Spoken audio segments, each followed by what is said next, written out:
Hello everyone. आज हम operating system में मल्टी लेवल क्यू शेड्यूलिंग क्या होता है ये इस वीडियो में जानेंगे। हम ये भी देखेंगे कि मल्टी लेवल क्यू शेड्यूलिंग किस तरीके से वर्क करता है, इसके एडवांटेज डिसएडवांटेजेस क्या हैं और एक एग्जांपल लेकर हम मल्टी लेवल क्यू शेड्यूलिंग को समझेंगे। सबसे पहले हम देखते हैं मल्टी लेवल क्यू शेड्यूलिंग क्या होता है। A multi-level queue scheduling algorithm partitions the ready queue into several separate queues. The processes are permanently assigned to one queue, generally based on some property of the process such as memory size, process priority, or process type. Each queue has its own scheduling algorithm. Means multi-level queue scheduling ready queue को अलग-अलग queues में separate कर देता है। हर process को एक Q allot कर दी जाती है। ये क्यू उस प्रोसेस की कुछ प्रॉपर्टीज के बेसिस पर ही अलॉट की जाती है, जैसे कि मेमोरी साइज, प्रोसेस की प्रायोरिटी या फिर प्रोसेस का टाइप। हर क्यू का अपना एक शेड्यूलिंग एल्गोरिथम होता है। जैसा कि हम इस डायग्राम में देख रहे हैं, हमने यहाँ पर एक रेडी क्यू को 3 डिफरेंट क्यूज में डिवाइड किया हुआ है, Q1, Q2 and Q3।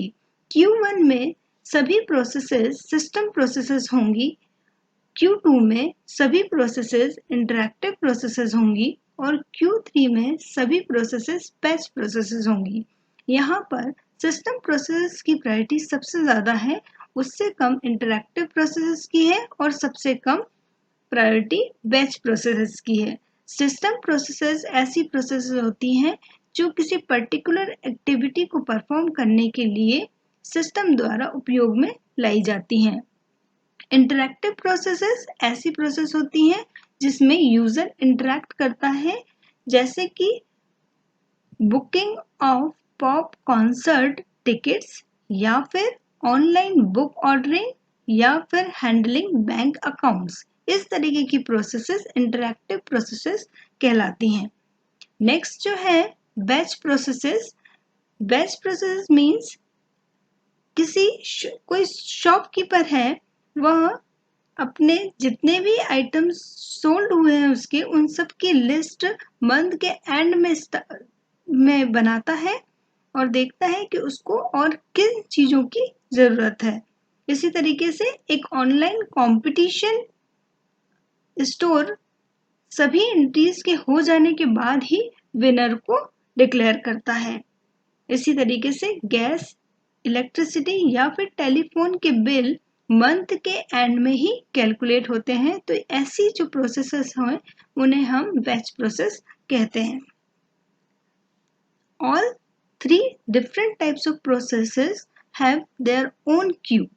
Each queue have its own scheduling algorithm. For example, Q1 and Q2 uses round robin, while Q3 can use FCFS to schedule their processes. यहाँ पर तीनों processes, हर processes की अपनी Q है और processes के अपने scheduling algorithm है। जैसे कि यहाँ पर Q1 और Q2 round robin scheduling algorithm को फॉलो कर रही हैं, जबकि batch processes first come first serve scheduling algorithm को यूज करती है अपनी प्रोसेस को एग्जीक्यूट करने के लिए। Now, scheduling among the queues. What will happen if all the queues have some processes? Which process should get the CPU? To determine this, scheduling among the queues is necessary. There are 2 ways to do so. Means अगर हर Q में कोई ना कोई process हो तो किस process को CPU मिलना चाहिए, इसको निर्धारित करने के लिए क्यूज के अंतर्गत शेड्यूलिंग जरूरी है। इसे हम 2 तरीके से कर सकते हैं। First, fixed priority primitive scheduling method. Each queue has absolute priority over lower priority queue. Let us consider following priority order. Q1 is greater than Q2 is greater than Q3. According to this algorithm, no process in the batch queue, that is Q3, can run unless Q1 and 2 are empty. If any batch process Q3 is running, and any system Q1 or interactive process Q2 entered the ready queue, the batch process is preempted. Means her queue अपनी एक priority लेकर रखता है। तो यहाँ पर जो higher priority की क्यू होगी वो हमेशा पहले एग्जीक्यूट होगी और उसके बाद में उससे लोअर प्रायोरिटी वाली क्यूज की प्रोसेसेस को एग्जीक्यूट किया जाएगा। जैसे कि अगर हम माने कि Q1 की प्रायोरिटी सबसे ज़्यादा है, Q2 की प्रायोरिटी उससे कम है और सबसे कम Q3 की प्रायोरिटी है, तो इसके अकॉर्डिंग बैच Q जो कि Q3 हमने माना था वहां पर तब तक प्रोसेस एग्जीक्यूट नहीं हो सकती जब तक कि Q1 और Q2 एम्प्टी नहीं हो जाती। मीन्स Q1 और Q2 में जब तक कोई भी प्रोसेस होगी तब तक बैच Q की प्रोसेसेस को एग्जीक्यूशन नहीं मिलेगा। अगर ऐसा होता है कि Q1 और Q2 एम्प्टी हो जाती हैं तो Q3 that is batch Q की प्रोसेसेस का एग्जीक्यूशन स्टार्ट होगा। बट अगर एग्जीक्यूशन के दौरान Q1 में या Q2 में कोई प्रोसेस एंटर करती है तो बैच प्रोसेस की प्रोसेस को प्रेमिटेड किया जाएगा या कहें कि रोक दिया जाएगा और पहले Q1 या फिर Q2 जिसमें भी प्रोसेस एंटर हुई है उस प्रोसेस को पहले एग्जीक्यूट किया जाएगा और उसके बाद में फिर बैच प्रोसेस में स्विच होगा और उसके बाद में बैच प्रोसेस की जो प्रोसेस है उसको CPU अलॉट होगा एग्जीक्यूशन के लिए। सेकेंड तरीका है time slicing. In this method each queue gets certain portion of CPU time and can use it to schedule its own processes. For instance, Q1 takes 50% of CPU time, Q2 takes 30% and Q3 gets 20% of CPU time. Means time slicing में CPU को अलग अलग portion में divide कर दिया गया है। जैसे कि Q1 जो है वो 50% ऑफ CPU यूज कर सकती है, CPU के टाइम को यूज कर सकती है और Q2 जो है वो 30% CPU के टाइम को यूज कर सकती है और Q3 20% CPU टाइम को यूज कर सकती है अपनी प्रोसेसेस को एग्जीक्यूट करने के लिए। मल्टी लेवल क्यू शेड्यूलिंग को हम इस एग्जांपल से समझते हैं। Consider below table of 4 processes under multi level queue scheduling. Q number denotes the Q of the process. यहाँ पर प्रोसेस है P1, P2, P3 and P4 जिनका अराइवल टाइम है 000 एंड 10 मिलीसेकेंड्स। P1 का बस टाइम है मींस कंप्लीट एग्जीक्यूशन टाइम है 4 मिलीसेकेंड्स और यह Q1 में इंटर हुई है। P2 0 मिलीसेकेंड्स पर अराइव हुई है, इसका एग्जीक्यूशन टाइम 3 मिलीसेकेंड्स है और ये Q1 में एंटर हुई है। P3 0 मिलीसेकेंड्स पर अराइव हुई है, इसका बस टाइम 8 मिलीसेकेंड्स है बट ये Q2 में एंटर हुई है। और P4 है जिसका अराइवल टाइम 10 मिलीसेकेंड्स है, जिसका बस टाइम 5 मिलीसेकेंड्स है और ये Q1 में अराइव होगी या एंटर होगी। Priority of Q1 is greater than Q2। यहाँ पर सिर्फ दो ही Q हैं, Q1 और Q2 और Q1 की प्रायोरिटी Q2 से ज्यादा है। Q1 uses round robin time quantum equal to be 2 and Q2 uses FCFS। यहाँ पर Q1 round robin scheduling algorithm use करती है जिसमें टाइम क्वांटम 2 मिलीसेकेंड्स है। मींस हर एक प्रोसेस को एग्जैक्ट 2 मिलीसेकेंड्स अलॉट किया जाएगा एग्जीक्यूशन के लिए maximum. And Q2 first come first serve scheduling algorithm use करेगा।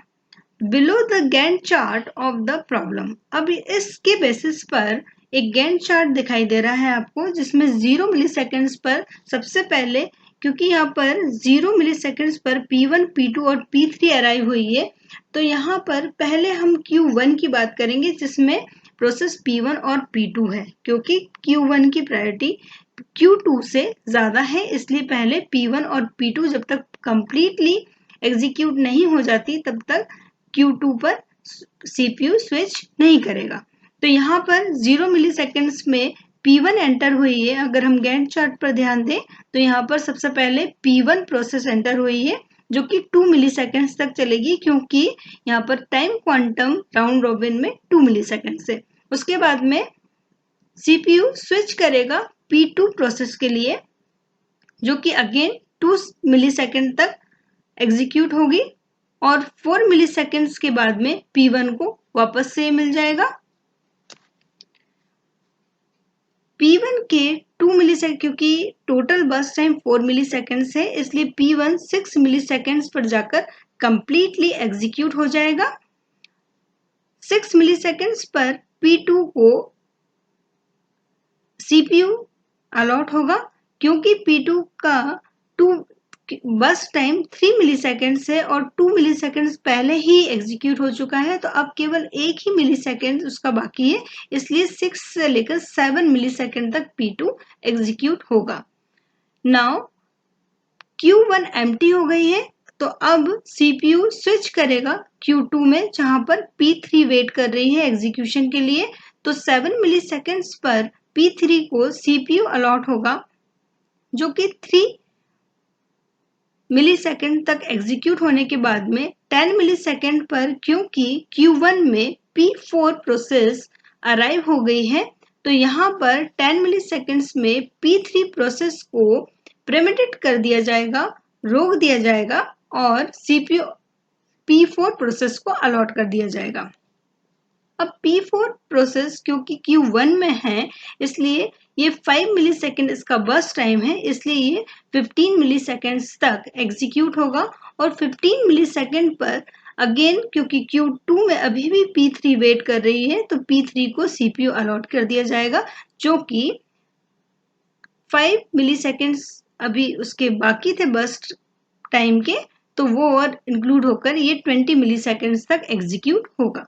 अगर हम इसका एवरेज वेटिंग टाइम कैलकुलेट करें तो P1 को, क्योंकि जो कि 0 मिली सेकेंड्स पर अराइव हुई थी, बट बीच में एग्जीक्यूशन उसके 6 मिली सेकेंड पर वो कंप्लीटली एग्जीक्यूट हुई है, उसके बीच में उसे 2 मिली सेकेंड तक वेट करना पड़ा था, इसलिए P1 के लिए हमने 2 लिखा है, प्लस P2 के लिए 4, क्योंकि P2 को 7 मिली सेकेंड्स पर कंप्लीट होने के लिए 2 बार वेट करना पड़ा 2 मिली सेकेंड्स का, तो यहाँ पर टोटल जो वेटिंग टाइम है P2 का वो है 4 मिली सेकेंड्स, प्लस P3 के लिए अगर हम देखें तो P3 को 20 मिली सेकेंड्स तक कंप्लीट होने के लिए यहाँ पर 2 बार वेट करना पड़ा, पहले 7 मिली सेकेंड्स में और उसके बाद में बीच में P4 जब एग्जीक्यूट हो रहा था वहां के 5 मिली सेकेंड्स में, तो टोटल 12 मिली सेकेंड्स तक उसको वेट करना पड़ा।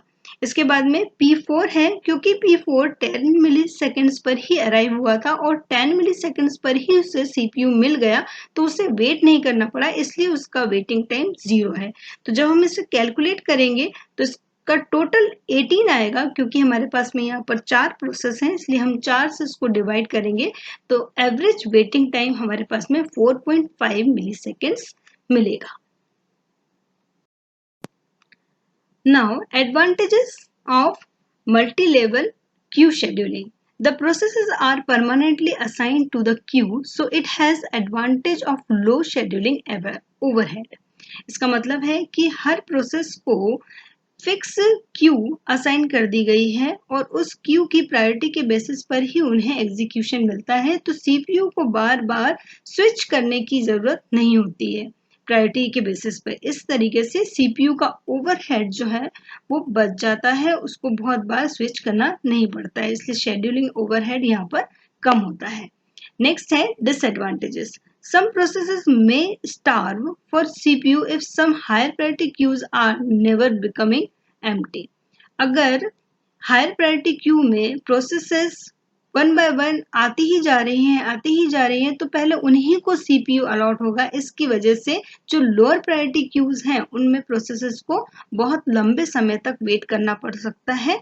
इस तरीके से स्टारवेशन प्रॉब्लम जनरेट हो सकती है। It is inflexible in nature. ये इनफ्लेक्सिबल है, फ्लेक्सिबल हम नहीं कहेंगे क्योंकि क्यूज जो हैं वो फिक्स हैं।